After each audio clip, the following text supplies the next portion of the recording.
I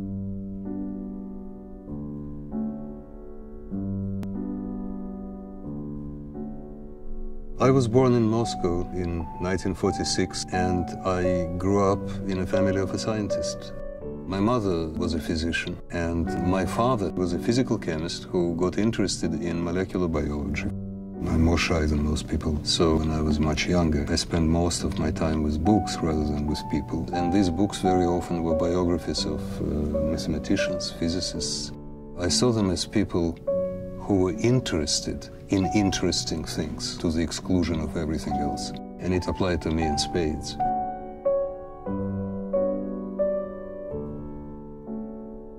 When I came to the United States, MIT offered me a laboratory, but then one day, and it was 1991, a letter arrived from Caltech, and one thing led to another, and I ended up at Caltech.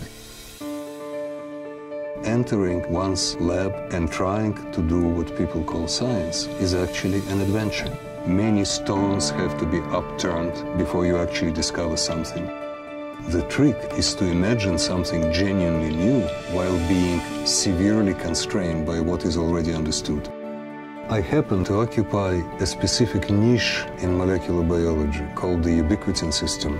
It was believed that protein degradation was essentially a cellular trash can, but it turned out that it influences just about everything that living cells do. So destroying proteins turns out to be just as important as making the proteins, and that has not been fully realized until our studies. And in fact, cancer itself is very often a malfunction of specific aspect of the ubiquitin system.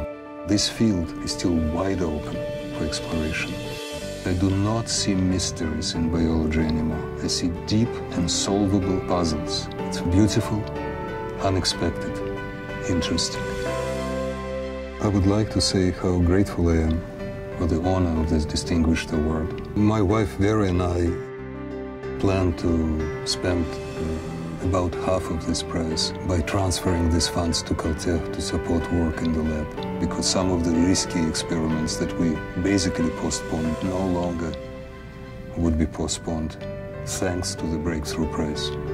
The fact that this award will end up supporting my research in Caltech to a very large extent is something for which I'm grateful beyond measure.